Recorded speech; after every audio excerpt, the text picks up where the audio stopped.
Ready வணக்கம். ஈரானுக்கு எதிரான தாக்குதல் அமெரிக்கா மற்றும் இஸ்ரேல் இணைந்து மேற்கொண்டு வரக்கூடிய தாக்குதல் 27வது நாளை எட்டியிருக்கக்கூடிய சூழ்நிலையில் போரில் மிக முக்கிய ஒரு கட்டமாக பார்க்கப்படக்கூடிய ஒன்று நிகழ்வு என்பது நடந்திருக்கிறது. அந்த நிகழ்வு என்பது அமெரிக்காவின் மட்டுமல்ல உலகத்திலேயே மிகப்பெரிய போர்க்கப்பலான விமானம் தாங்கி போர்க்கப்பலான USS ஆப்ரஹாம் லிங்கன் போர்க்கப்பல் மீது 2வது முறையாக ஈரான் தாக்குதல் நடத்தி இருக்கிறார்கள்.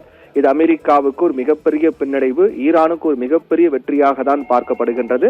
இந்த நிகழ்வை பொறுத்தவரையில் USS ஆப்ரஹாம் லிங்கன் போர்க்கப்பல் என்பது ஒரு சாதாரண போர்க்கப்பல் அல்ல. உலக நாடுகளை, குறிப்பாக சீனா, ரஷ்யா போன்ற நாடுகள் கூட அந்த போர்க்கப்பலை கண்டு அஞ்சக்கூடிய அளவுக்கான மிகவும் வலிமை வாய்ந்த, சக்தி வாய்ந்த அமெரிக்க கடற்படையின் மிகப்பெரிய ஒரு ஆக சிறந்த போர்க்கப்பலாக பார்க்கப்படுகிறது.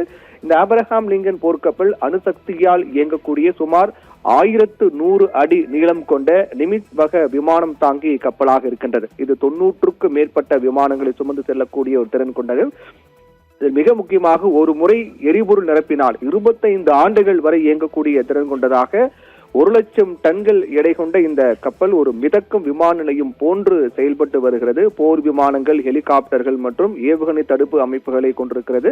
அது மட்டுமில்லாமல் மணிக்கு 30 கடல் மைல்களுக்கு அதிகமான வேகத்தில் பயணிக்க முடியும். அந்த அளவுக்கு சக்தி வாய்ந்த அமெரிக்காவின் ராட்சத விமானம் தாங்கி கப்பலாக இருக்கக்கூடிய USS ஆப்ரஹாம் லிங்கன் போர்க்கப்பலை ஈரான் தாக்கியிருக்கிறார்கள். 2வது முறையாக தாக்கியிருக்கிறார்கள் என்பதுதான் மிக முக்கியமான ஒன்று.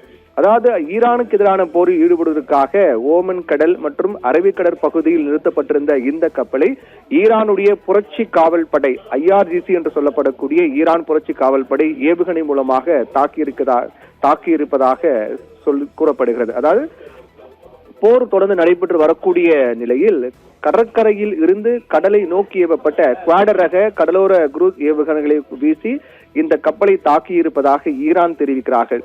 போர் தீவிரமாக நடைபெற்று வருகிறது. அமெரிக்கா 5 நாட்கள் போர் நிறுத்தம் செய்திருக்கிறார்கள். இருந்தாலும் ஈரானுக்கு எதிராக இஸ்ரேல் தாக்குதல் என்பது மிக தீவிரமாக நடைபெற்று வருகிறது. இந்த நிலையில்தான் கடற்கரையில் இருந்து கடலை நோக்கி ஏவப்பட்ட குரூஸ் ஏவுகணைகள் மூலமாக USS ஆப்ரஹாம் லிங்கன் மீது தாக்குதல் நடத்தியதாக ஈரான் தெரிவித்திருக்கிறார். ஈரானுடைய செய்தி ஊடகங்கள் இந்த தகவலை அதிகாரப்பூர்வமாக உறுதிப்படுத்தி தொடர்பான காட்சியும் அவர்கள் வெளியிட்டிருக்கிறார்கள். அவர்கள் ஈரான் தரப்பில் கூறும்போது USS ஆப்ரஹாம் லிங்கன் தொடர்ச்சியான ஈரான் கண்காணிப்பில் இருப்பதாக ஈரானினுடைய கடற்படை தளபதி தெரிவித்திருக்கிறார். அதோடு அந்த விமானம் தாங்கி கப்பல் ஈரானுடைய ஏவுகணை அமைப்பின் எல்லைக்குள் வரக்கூடிய நிமிடத்திலே அது குறிவைக்கப்படும். ஈரான் ஒரு கட்டுப்பாட்டு கோடு வைத்திருக்கிறார்கள். அந்த கட்டுப்பாட்டு கோட்டுக்குள்ளாக அந்த கட்டுப்பாட்டு கோட்டை அமெரிக்காவின் போர்க்கப்பல் கடக்கக்கூடிய சமயத்தில் அதன் மீது அடுத்த நிமிடமே தாக்கும் என்று எச்சரிக்கை விடுத்திருந்த சூழ்நிலையில் இந்த தாக்குதல் என்பது நடத்தப்பட்டிருக்கிறது. இந்த தாக்குதலால் கப்பலுக்கு சேதம் ஏற்பட்டதாகவும் அமெரிக்கா தன்னுடைய நிலையை மாற்றிக்கொண்டதாகவும் ஈரானி ஊடகங்கள் எல்லாம் செய்திகள் வெளியிட்டிருக்கிறார்கள். இருந்தாலும் இந்த தாக்குதல் குறித்து அதிகாரப்பூர்வமான அமெரிக்க தரப்பில் இன்னும் அதிகாரப்பூர்வமான ஒரு முழு தகவல் இல்லை என்றாலும் கூட ஈரான் இதை உறுதிப்படுத்தியிருக்கிறார்கள். ஈரானுடைய கடற்படை தளபதி ரியர் அட்மிரல் ஷாராம் ஈரானியும் இதை உறுதிப்படுத்தியிருக்கிறார். அந்த அளவுக்கு மிகப்பெரிய நிகழ்வாக பார்க்கப்படுகிறது. இந்த தாக்குதல் காரணமாக அமெரிக்காவின் அந்த பிரம்மாண்ட போர்க்கப்பல் தன்னுடைய நிலையை மாற்றிக்கொண்டு பின்வாங்க வேண்டிய கட்டாயத்திற்கு தள்ளப்பட்டதாக ஈரானுடைய கடற்படை தளபதி ஷாராம் ஈரானி தெரிவித்திருக்கிறார். இந்த தாக்குதலுக்கு மிக முக்கிய காரணமாக பார்க்கப்படக்கூடியது என்னவென்றால், சமீபத்தில் ஈரானுடைய IRIS டெனா என்ற போர்க்கப்பல் மூழ்கடிக்கப்பட்டதற்கு பழிவாங்கவே இந்த தாக்குதல் நடத்தப்பட்டதாக, குறிப்பாக பாரசீக வளைகுடா பகுதியில் தங்கள் நாட்டின் இறையாண்மை நிலைநாட்டவும் அமெரிக்காவின் ஆதிக்கத்தை குறைக்கவும் இந்த நடவடிக்கை எடுக்கப்பட்டதாக ஈரான் தரப்பில் தெரிவிக்கிறார்கள். இதில் கவனிக்கப்பட வேண்டிய விடயம் என்னவென்றால், ஏற்கனவே கூறியது போல 2வது முறையாக இந்த ஆப்ரஹாம் லிங்கன் கப்பல் தாக்கப்பட்டிருக்கிறது. ஏற்கனவே போர் தொடங்கி 2வது நாள் மார்ச் 1ஆம் தேதி என்று அரபிக்கடல் பகுதியில் நிறுத்தப்பட்டிருந்த USS ஆப்ரஹாம் லிங்கன் போர்க்கப்பல் மீது ட்ரோன் மற்றும் ஏவுகணை மூலமாக ஈரான் தாக்கினார்கள். அப்போது இந்த தாக்குதல் காரணமாக தன்னுடைய இருப்பிடத்தை மாற்ற வேண்டிய நிலைக்கு இந்த போர்க்கப்பல் அமெரிக்கா தள்ளப்பட்டது.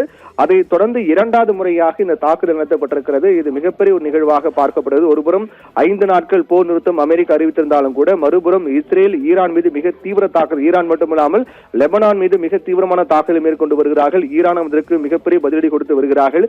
இப்படிப்பட்ட ஒரு சூழ்நிலையில் தான் இந்த போர் போரை முடிவுக்கு கொண்டுவதற்காக மத்தியஸ்தம் செய்வதற்காக கத்தார், துருக்கி, ஓமன், சவுதி அரேபியா, பாகிஸ்தான் போன்ற நாடுகள் எல்லாம் ஈடுபட்டு வருகின்ற சூழ்நிலையில் இந்த தாக்குதல் என்பது நடத்தப்பட்டிருக்கிறது. ஏற்கனவே 48 நாட்கள் கெடு விதித்து அந்த 48 நாட்கள் கெடு விதித்து இந்த அமெரிக்க அதிபர் ட்ரம்ப் திடீரென்று 5 நாட்கள் போர் நிறுத்தம் அறிவித்திருந்தார். இப்படிப்பட்ட சூழ்நிலையில் தான் போரை முடிவுக்கு கொண்டுவதற்கான நகர்வுகள் அடுத்த கட்டமாக மேற்கொள்ளப்பட்டு வருகிற சூழ்நிலையில் உலகின் மிகப்பெரிய ராட்சத விமானம் தாங்கி போர்க்கப்பலான USS ஆபிரகாம் போர்க்கப்பல் மீது ஈரான் ஏவுகணை மூலமாக தாக்குதல் நடத்தியிருக்கிறார்கள். 2வது முறையாக தாக்கப்பட்ட இந்த நிகழ்வு என்பது இந்த போரில் மிக முக்கிய கட்டமாக பார்க்கப்படுகின்றது.